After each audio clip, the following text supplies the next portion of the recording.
Olá, ora cá estou eu, mais uma vez, para vos falar sobre a vida e a obra de um autor galardoado com o Prémio Nobel de Literatura.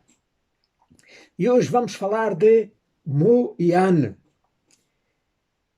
Guan Moye, mais conhecido pelo pseudónimo Mo Yan, nasceu em 1955 na província de Shandong, na China.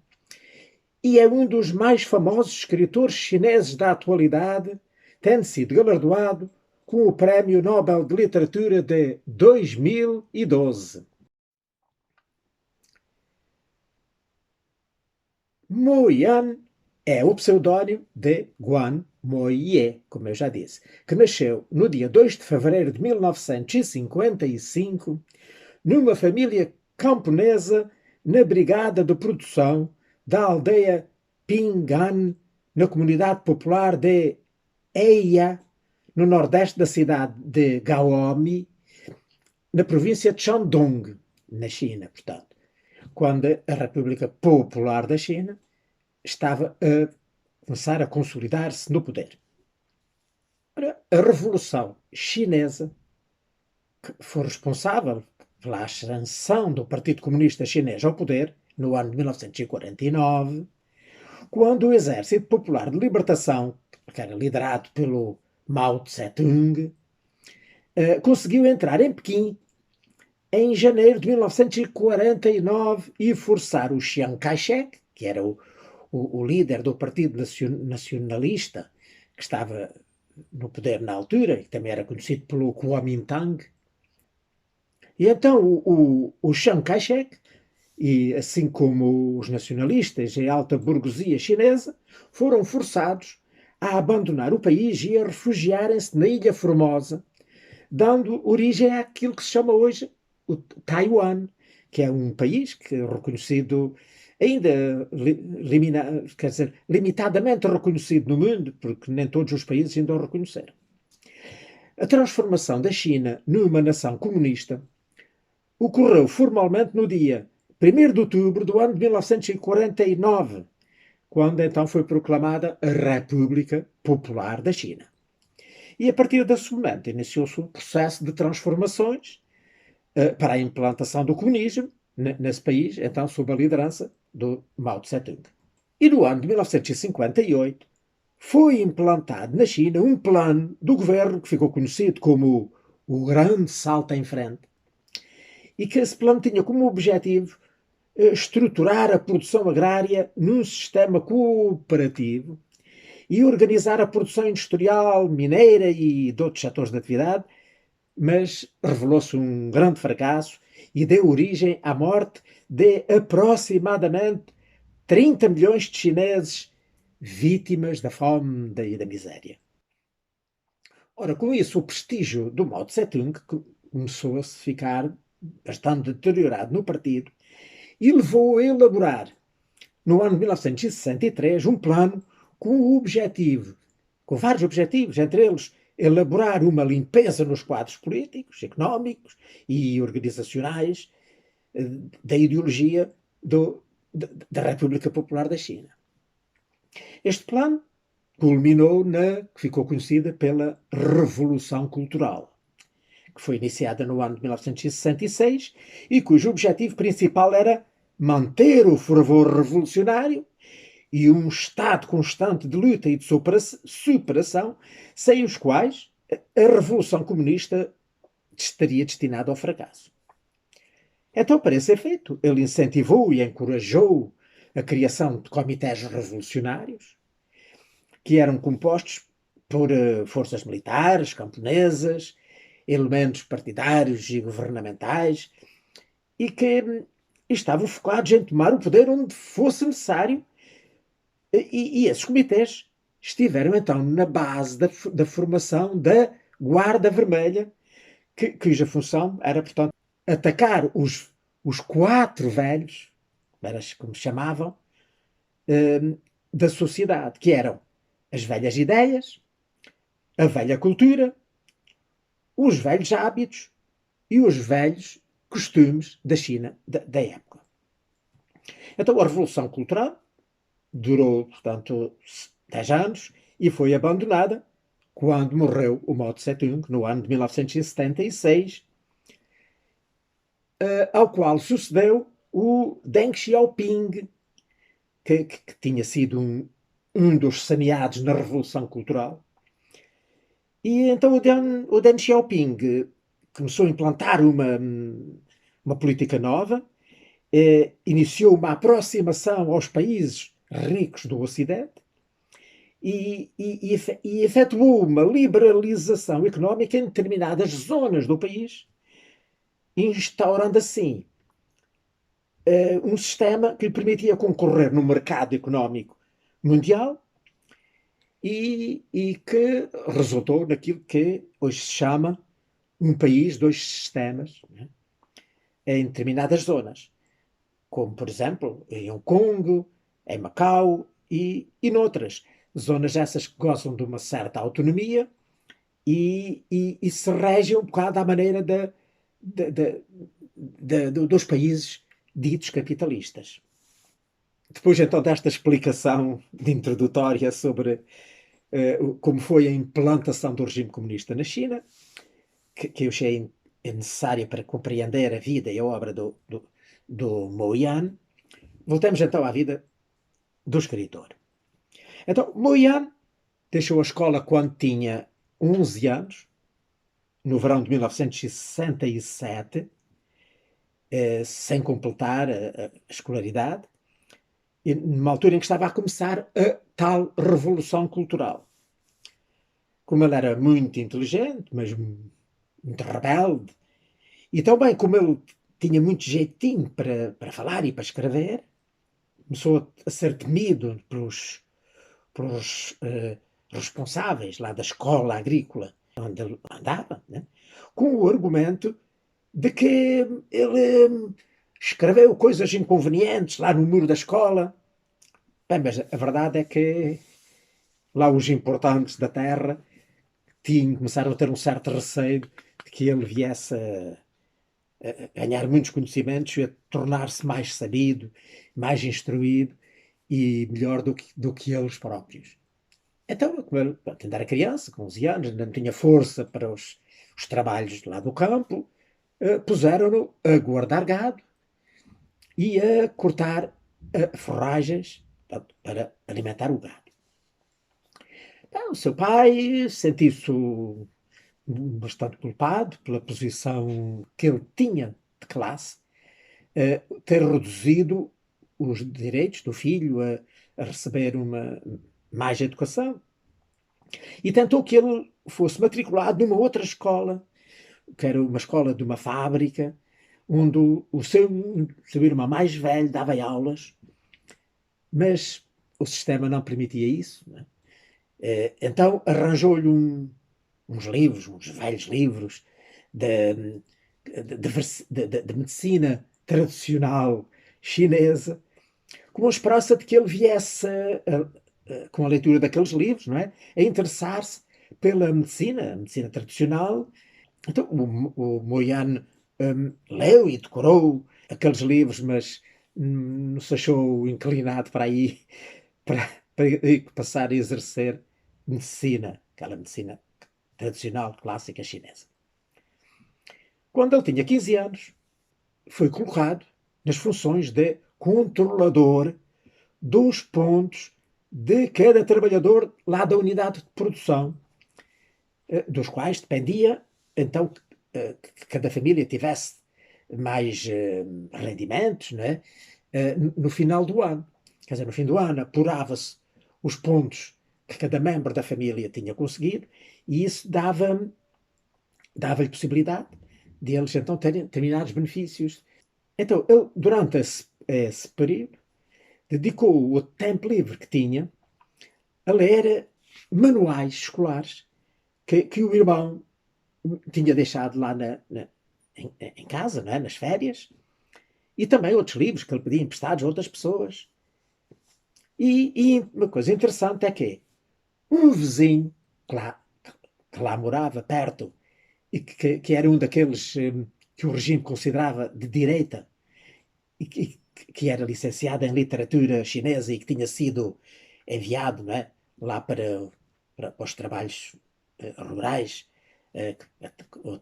os tais princípios de reeducação, não é, do regime. Então, esse senhor, que tinha grandes conhecimentos de literatura, não é?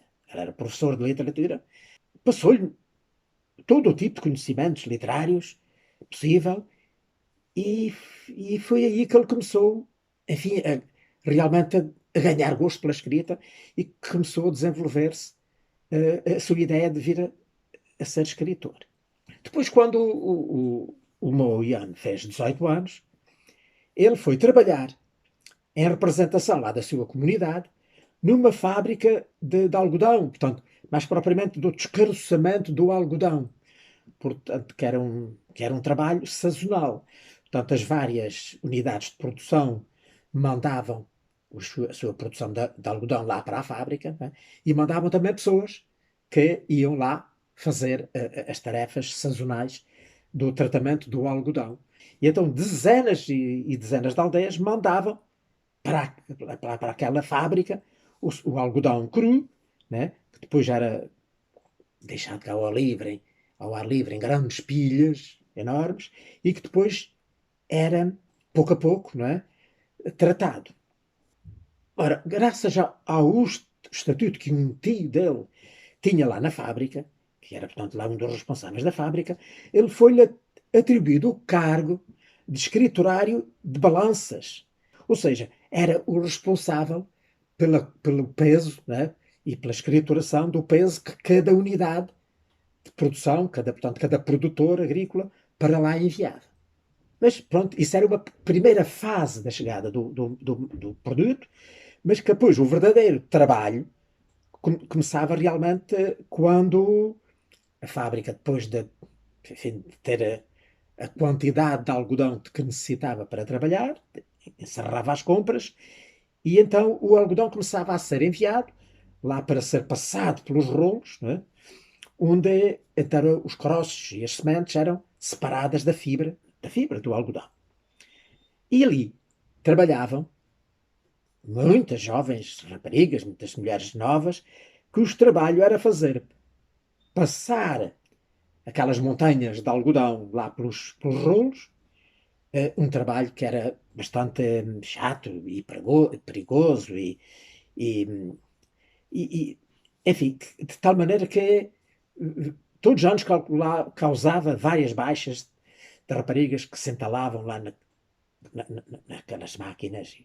Ora, uma dessas jovens que lá trabalhava chamava-se Du Quinlan, que era uma camponesa pobre, de um estatuto inferior, inclusive, ao da família do Moiano, e que veio a casar com ele.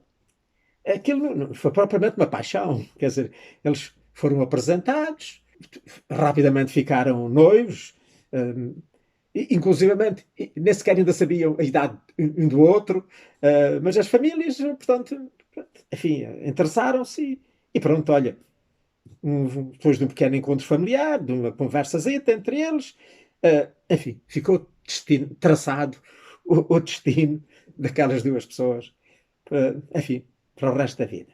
Parece assim, de facto, uma história bastante irreal, mas que, infelizmente, ainda hoje acontece em muitas sociedades.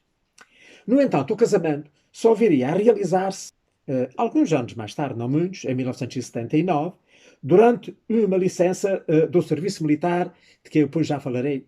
E ele então nem conseguiu sequer gozar a licença de casamento toda, porque os comandantes chamaram-no de urgência para a sua unidade.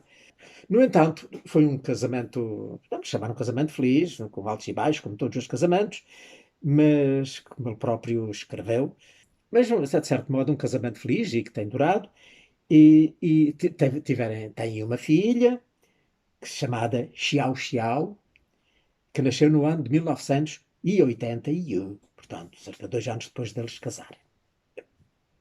As hipóteses de sair daquela vida difícil lá do campo eram muito, muito, muito poucas e remotas, mas ele não gostava nada daquela vida do campo, ele queria era escrever, queria era ser escritor, E uma das poucas formas de poder sair de lá era conseguir entrar para as Forças Armadas. Ele tentou por diversas vezes candidatar-se, foi várias vezes recusado, mas finalmente um, conseguiu ser chamado e alistou-se no Exército Popular de Libertação, e onde realmente ele fez uma carreira e chegou a atingir vários cargos importantes e inclusivamente chegou a ser instrutor político de propaganda, e foi então nessa altura que ele começou a escrever. E foi nessa altura que ele escolheu o seu pseudónimo Moian. E porquê? Porque é que ele escolheu esse pseudónimo? Foi porque se lembrou de que os pais lhe diziam, quando era criança, e estava, portanto, a iniciar-se o processo revolucionário, não é, que implantou o regime comunista, portanto, isto na década de 50, o alertaram de que ele fosse cuidadoso e que não dissesse em público tudo aquilo que pensava. Ele escolheu este pseudónimo exatamente porque significa não fale. De acordo com o que ele próprio explicou, a sua escrita foi influenciada por escritores como o Gabriel Garcia Marques e o seu realismo mágico, também por Kenzaburo Oe, por William Faulkner. E, curiosamente, todos eles foram prémios Nobel. Porque ele teve acesso a estes livros depois, enquanto estava lá no serviço militar. Os livros, os escritos de Moyane, cobrem um vasto espaço literário, desde contos a romances, passando por ensaios. E os seus primeiros trabalhos foram escritos, enfim, de acordo com os ditames literários provenientes lá enfim, queridos pelo regime, não é? Mas com o passar do tempo ele foi a sua narrativa começou a procurar novos caminhos e a tornar-se mais independente enfim, da ideologia. De qualquer modo, o seu estilo narrativo tem seguido sempre as marcas do realismo, que ele viu naqueles autores, especialmente no Garcia Marques. Ele usa frequentemente a literatura chinesa antiga, as tradições orais, populares, tudo isto como pontos de partida para depois combinar com questões contemporâneas, e daí construir as suas personagens e as tramas dos seus romances. No ano de 1981, o Moiane publicou então o seu primeiro romance, que, traduzido para português, se poderia chamar Chuva numa Noite de Primavera, mas que não está traduzido. Em 1982, ele, portanto, como disse, estava no serviço militar e foi transferido para Pequim. E no ano de 1984 formou-se na Escola de Artes e Literatura lá do Exército. E então ele tirou o curso com boas notas, com muito boas notas, e então ficou adstrito ao Departamento de Literatura lá do Exército de Libertação e foi designado como escritor para o Departamento Cultural, então, de uma unidade militar, e isso permitiu-lhe ter tempo livre para começar a ler e a escrever. Depois, no ano de 1987, ele editou então aquele que viria a ser o seu primeiro grande sucesso, que foi um livro que se chamaria em português Sorgo Vermelho, que foi de facto um grande êxito, e que era um romance que falava das várias gerações de uma família de Shandong entre os anos de 1923 e de 1976. Estão a ver, é que envolve um, um período de grandes transformações. Primeiro, portanto, quando se começaram a espalhar as ideias vindas lá do RSS, das ideias de socialismo e comunismo. Depois, que atravessou também a revolução, aquela invasão japonesa que durou até ao fim da Segunda Guerra Mundial e que depois fundiu com a Guerra Mundial, depois com a Revolução Comunista e a implantação do comunismo, portanto, no princípio dos anos 50, depois com a Revolução Cultural, tudo isto, coisas de que já falámos atrás, tudo isto está espelhado naquele romance, O Sorgo Vermelho. Foi um romance realmente muito apreciado lá e que, de tal maneira que foi adaptado ao cinema. E foi um filme que viria a ganhar o Urso de Ouro no Festival Internacional de Berlim, no ano de 1988, portanto, no ano seguinte, a ser feito o filme, a ser publicado o livro e feito o filme. Outro importante livro dele, esse sim traduzido em Portugal, que saiu em 1996 e que é, de facto, não só um bom, mas um grande livro, que é em português, Peito Grande, Ancas Largas. Que é um romance em que, sob uma perspectiva feminina, ele relata quase um século da história lá da China. Devido ao seu teor bastante sexual, o autor foi obrigado, enfim, a retratar-se, a escrever uma própria autocrítica ao livro, e mais tarde o livro foi proibido, ele foi obrigado a retirá-lo da circulação. Depois, no ano 2009, foi publicado um outro livro que também está traduzido em português e que é o segundo e único, que eu saiba, estão traduzidos em Portugal. E que é este, um pequenino livro, que se chama Mudanças.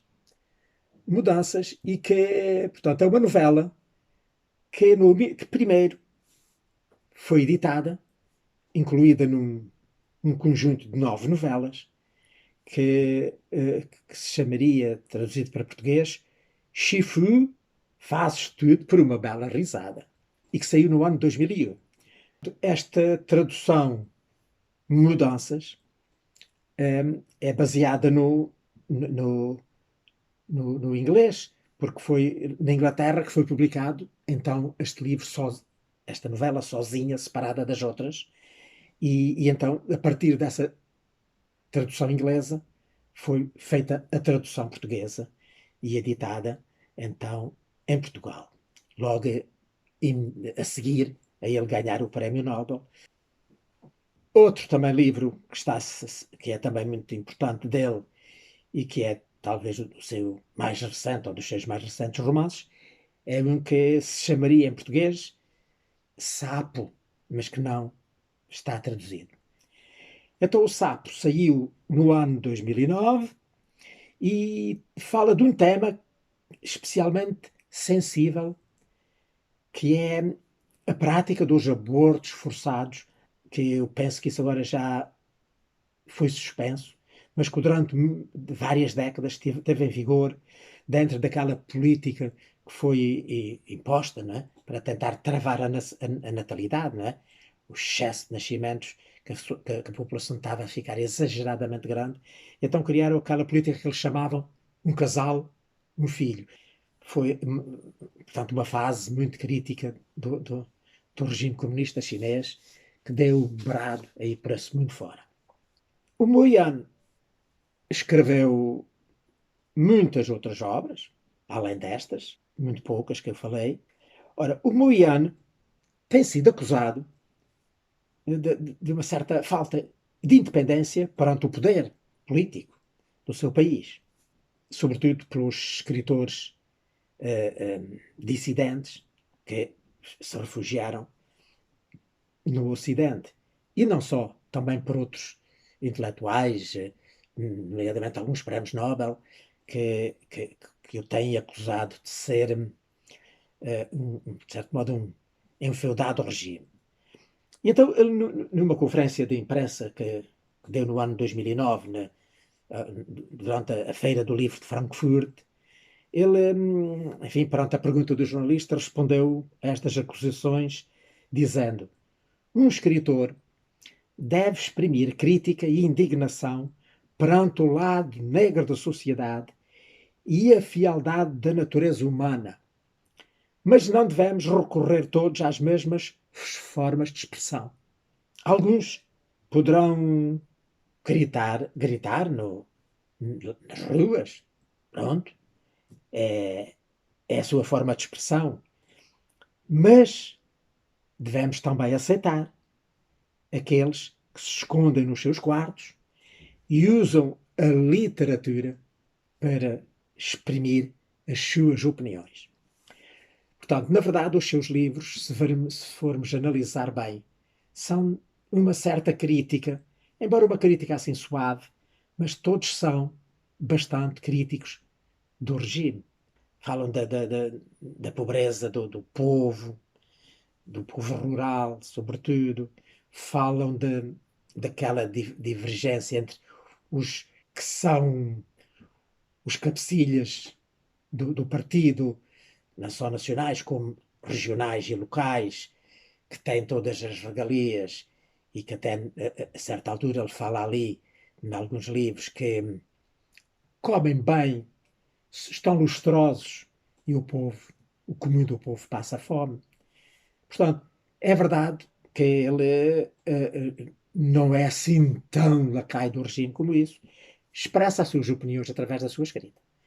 Mas o que é certo é que o regime aceita-o e tolera-o e a tal ponto que ele tem ganho diversos prémios, entre eles o prémio Newman para a literatura chinesa e no ano 2011 ganhou o prémio Mao Dun, que é o mais importante da China.